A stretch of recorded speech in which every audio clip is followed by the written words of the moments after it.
Hi, this is Joan Gore, and I am conducting the AIEA Video Archive Project. Archival appears to be a word that people of my generation are now using about ourselves, but the point of our project is to be sure that the people over the last generation of international education professionals and faculty and scholars are recognized for the work that they have done to transform international education from something at the margins of higher education to something that is now part of the mission statements of almost every institution in the country. And I'm very pleased to be talking to Joe Tullbane. And I'm going to ask you, Joe, first just to tell me a little bit about where you are now and what you do now, and then we'll look backwards a little bit. Okay, thank you, Joan. Right now, I've just retired from St Norbert College in De Pere, Wisconsin, a small four-year liberal arts college. I think retirement is somewhat overrated, and after 2 months, I have begun a consultancy firm, which is intent on bringing back some of our senior SIOs who are about to retire or have retired, and use their resources, these phenomenal resources that seem to disappear into the woodwork. Right. And that's my intent, and it seems to be progressing. Well, actually, so something different. Right. And typically I had thought of the last question of our conversation being what you might do in the future, but actually it's really good to hear right at the start that you want to build further on what you've done already. Yeah, I think so. And this is already, it's an interesting effort because it's already taking different roles. It started out as a simple program review concept. Right. And now we have, talking about building on the mentorship project of AIEA. Right. And allowing the associations to extend themselves without the costs. Right. You know, so in essence, we've almost become a not-for-profit in a sense, because our profit's going to be plowed back into the field. Right. So yeah, that's very new, exciting. something different. Well, tell me a little bit about how long you were at St Norbert and when you began yourself in your own career to be involved in international education. That's actually an easy question. Okay. I started at St Norbert roughly 15 years ago. I started in the international education field roughly 15 years ago. I was hired, I hesitate to say off the street, but that's in concept. I didn't come up as a professor and so on and hired out of the faculty. I actually came from the military diplomatic area of the government, was hired for both my business acumen. I ran a small consulting company then, but consulting so you know what you're doing on Russian area studies. Right. And so I had a business background, but then I also understood diplomacy and the federal government, et cetera, which helped. And so I was brought in. They, on paper, had a program, I actually had an international center, a building already, but it had been conceived of as a business operation to meld the local business with Europe and Asia and so on, was intended to make a fair profit for the school, and at the time had become a black hole. Right. You know, with money pouring in and never getting back out. Right. I will say, never rely on an academic to do a business plan, simply because they're difficult. Yes. You know, and these were wildly optimistic business plans. Right. You know, to give you an example, a $2 million profit net within a year. You know, Okay. I mean, somewhat that is a little ambitious for anything. Unrealistic. Ambitious is a better term. But I was asked to bring it under control, and then past that, they didn't really have a vision for international. They had been, it's a Catholic liberal arts school, and the order, the Norbertines, the Catholic order who originally started them, had been missionary. what I might call a soft serve missionary. Mm-hmm. You know, they weren't like the Jesuits who were out recruiting and Right. proselytizing. Right. They were out in hospitals and education facilities and so on. But pick a developing part of the world, and that's where they were. Right. They were none of the developed world. Right. So we had this basic character, Mm-hmm. you know, but nobody had explored that, Mm-hmm. and so we began to explore it, and we had study abroad, but for a school of 2,000, we were sending 10 Right. on semester abroad each semester. Well, in the 15 years, the 14 years, we were almost at 200 going abroad. That's fantastic. 100 each semester. Right. And for us, that's phenomenal. Right. We graduated a class in May that had 41% of it had been on semester or longer. That's remarkable, You know, actually. and then another 10% on short term, Right. and then almost 10% internationals Right. on campus. So, Right, so, I right, mean, that's a very the- important component of it. Yeah, the unwashed masses were actually the minority masses. They weren't. That's they weren't fantastic. that said, you know, things go up and down. Right. As always. And it's not just study abroad. One of my proudest moments, frankly, is what we call our Alpha to Omega project, Mm-hmm. and that's helping shepherd the internationals to creating an environment where they can integrate into the college, and the college community can integrate into them. Right. I mean, that's that two-way street that has to be formed, and I think we're doing it. In some cases, trite programs, football 101. Right. It's Americana, you know. But for the football coach, running a program like that means that he's helping his fan base. Right. It's purely, you know, selfish. Right. But what winds up happening, I've visibly seen it.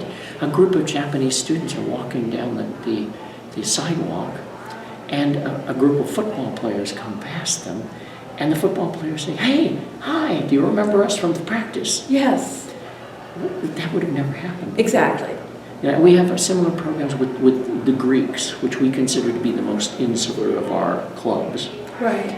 They have now imposed on themselves almost a quota system. I say almost because it's an informal system where they want to have internationals in their Greeks. Right.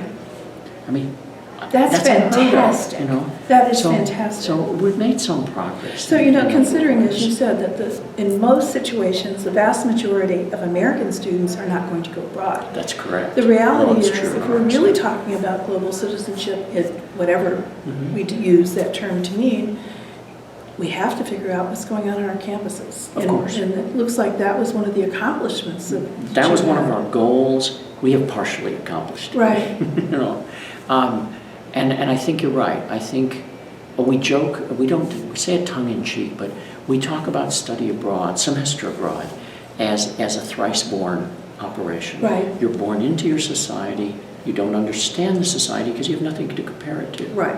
You go overseas in something longer than what we call a peanut butter trip. Mm-hmm. That is a trip that's short enough that you never have to touch the culture. Right. Right. Right. You know, and with something longer than that, a semester, let's say, and you begin to understand, develop an understanding, maybe a faulty understanding, but somewhat of an understanding of why the other countries or country think the way they do about us and Right. about our society. Right. And then you come back and you're born that third time back into your society, but now you have something to compare it to. Right. You know, and frankly, it makes better citizens. Right. It's that simple. You know? Right. So, yeah. And you're also doing something for those Japanese students to help them Without a understand doubt. the global citizenship idea has to go both ways. Yeah. Or multiple ways. And our biggest problem, frankly, with our study abroad program is that to go is an adventure. We have to remind them that they represent the school and they represent the country as well as their family, so that they don't go and, you know, go into the four-letter word, you know, routine and, Right. and you know, go to American raves and so on, which are appalling Yeah. and give us a bad reputation. Right. But if they represent our school properly and their families properly, They That's an wind up interesting approach to showing, talk to them about their you know, families as showing, well. you know, that who we really are. Right, And we also tell them, you know, understand when they see you, you are America.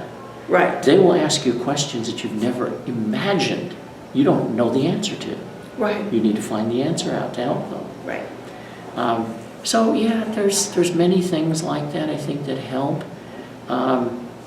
The students coming back though, our biggest problem is what we might want to call reverse culture shock. Oh, yes. And to the point of actual clinical depression, Mm-hmm. because you know they've transformed, but their family, their friends, their siblings, it was just 6 months of their lives. Right. Nothing's happened. And they, Nothing's after something different. when they return, the typical complaint is somebody says, "How was it?" And we say, "Fine," and that's it. They don't That's hear all they anymore. want to hear.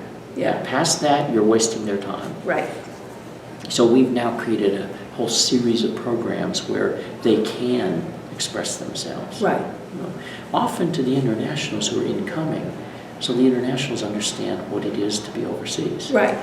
You know, and so, yeah. Well, tell me, you know, Yeah. one of the things that really interests me is as I go through this interview series, Yes. I'm learning how many different backgrounds, in the case of AIEA members, SIOs are from. And certainly some are from the more traditional liberal arts and social sciences, others are from agriculture, engineering, very different fields. So tell me a little bit about your perspective coming in as both a business person and military, which is one of the driving forces of international education. Of course it is, yeah.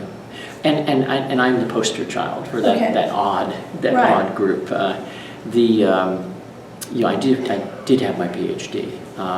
I've got it. The Army actually helped me get it. What area did you do it in? In Russian area studies. Right. So I read in economics, in history, and in political science Right. for the degree at Georgetown. Mm-hmm.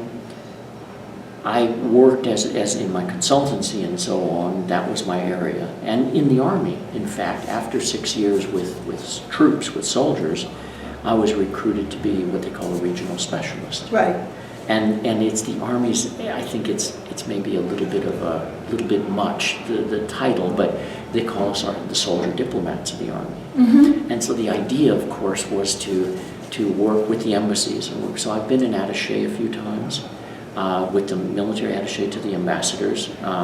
I've worked in other capacities in foreign countries. 23-year military career. 6 of it were in schools, being schooled. Probably 10 of it or 11 of it was overseas. Wow. You know, and not in war, but it's interesting because of the positions that this specialty holds. We do lose 2 or 3 people a year. Oh my God. Simply Yes. because you know we're obvious targets. You know. Right. That said, it gives you a sort of a life view. You know, it's important to do what you're doing and do it well and do Right. it now. I came out of that, was recruited by St Norbert after a stint as a contract consultant to the Pentagon. I was one of their senior Russian political analysts.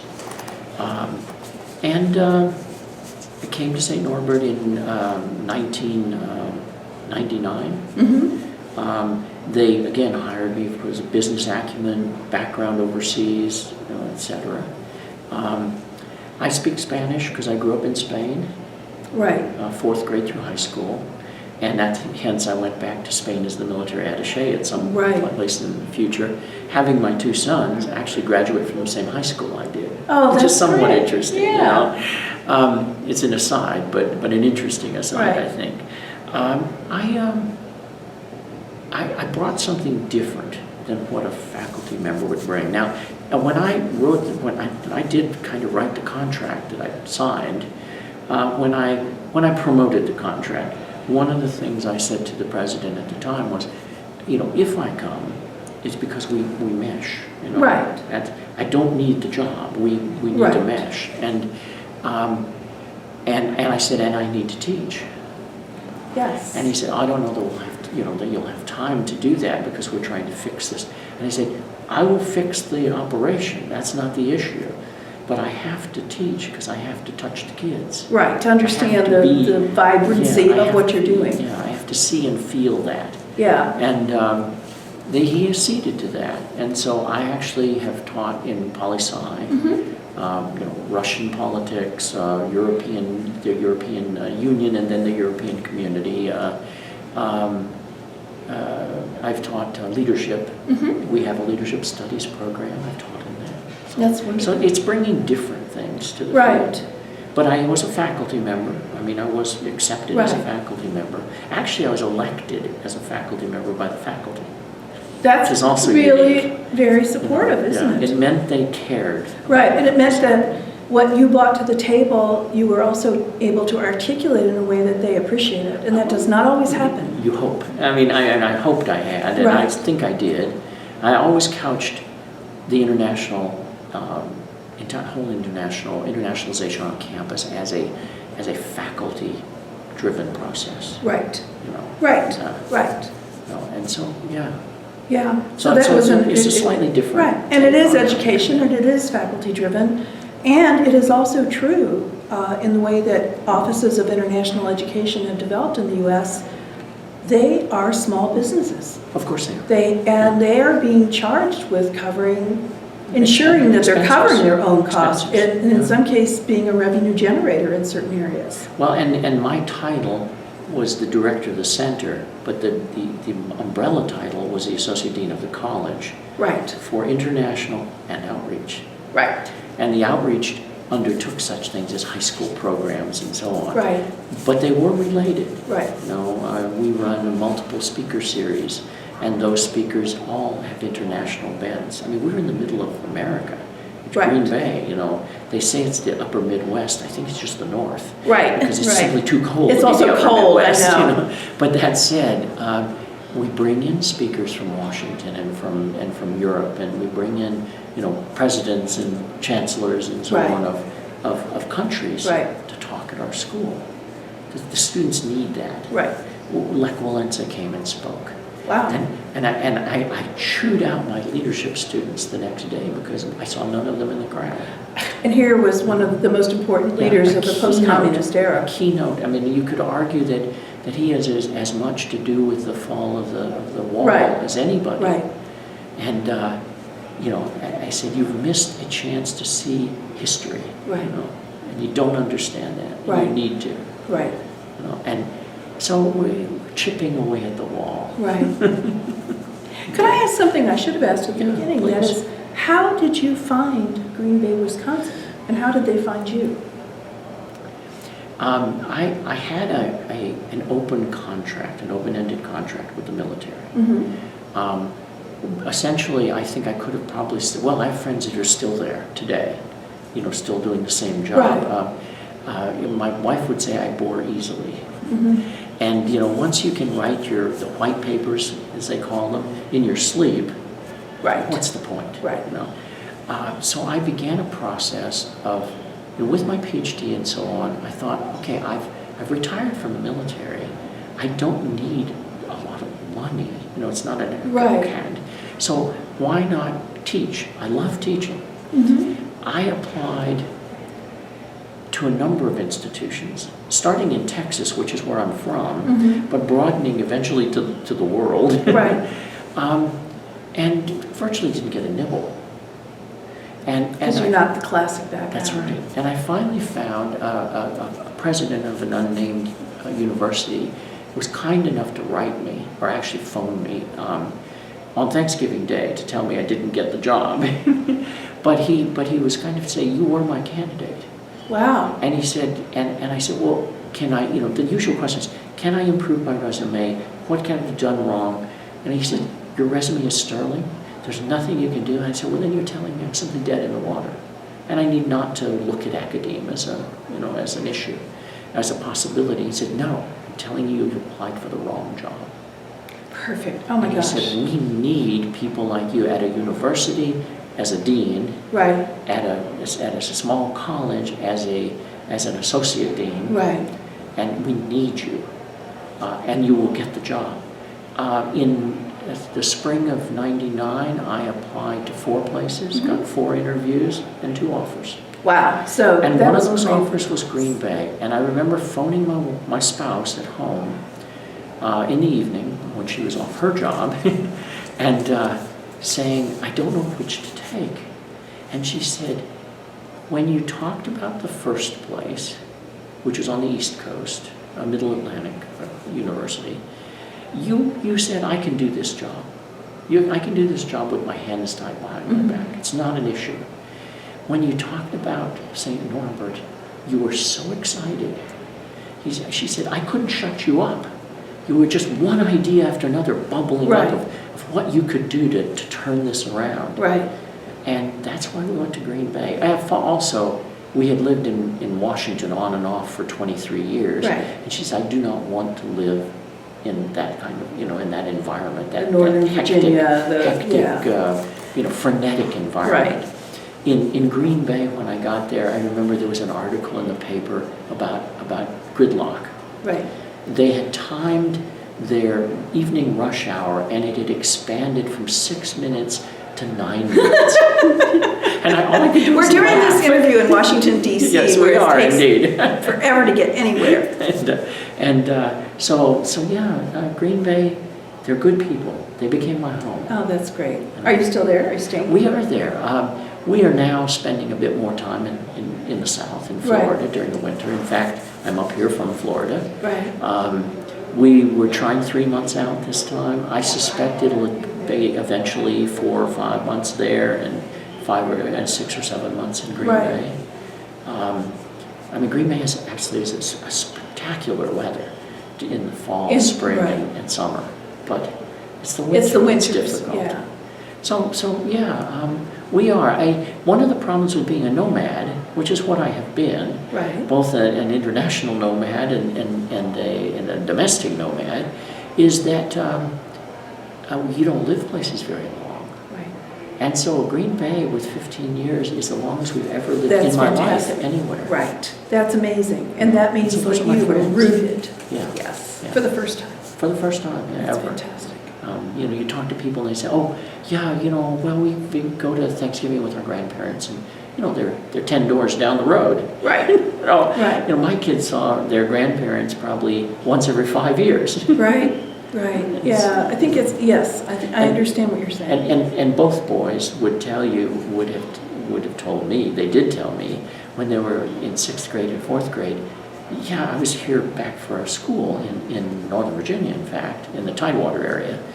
And they said, individually, Dad, this is a wonderful country that you have. When are we going back home to Europe? Oh, isn't that interesting? That's how they felt. They looked at it. Right. My younger son could never figure out what the difference between a town, a city, a village, and a county were. Right. It just didn't mean anything to it. Right. So, yeah. That's actually a wonderful way to be able to raise children, although it has costs. It has costs. They speak German, they speak Spanish, Right. they speak English, and, it has its costs. Right. Well, let me ask you as a final question, the one we started talking about, and that is your future contributions. What would you like your consulting company to be able to do, and where do you see international education going? The sad thing about international education is that its importance is at the college university level. Mm-hmm. And I don't mean in the sense of the overall entity, I mean at the level as opposed to a department or a discipline or, Right. or any. And so the departments and the disciplines in the academic end and in the co-curricular end tend to look at us as a peripheral piece. I think what we need to, and this sounds like a very, very low aspiration, I think what we need to aspire to is what the librarians have. They are faculty. Right? They don't have PhDs, they're professionals. Mm-hmm. They're valued as professionals. Right. And they know that the school can't function without a library. Right. Frankly, the school cannot function without international education. Right. But they don't know that. Right. Right. So where do I see us going? I see us professionalizing. I see us eventually having PhD programs, a fair number of them, that speak to international education management and administration. I'm afraid that may make us too homogeneous. I think there's a value in bringing people like me from the outside in. I agree. And what will my firm do? Well, first of all, I've found that typically international programs don't review themselves. They don't even do a self-review. That's really interesting. And they don't do the most basic thing. One of the things we're grappling with right now in our firm is how do we define campus internationalization? Right. Because until we can define it ourselves, we have no business, no matter how much experience we have no business out there, right, trying to, what is the gospel if you don't know the gospel? Right, right. So I look at it as more than just a consultancy. I look at it as something that could help the associations without becoming an association. I don't want that. I think we need to value our sages, our sages and our crones. We need to value them. We need to understand that they can work less. They can be part of this less often and still offer value. Right.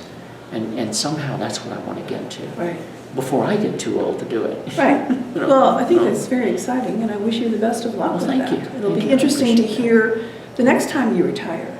If ever. I mean, this would be the third retirement. Yes. Yeah, you're going strong. Finished, so this will be the fourth. Well, if you decide to, let me know. We'll do another interview. That sounds good. That sounds wonderful. Thank you so much, Joe. I really appreciate this. Thank you.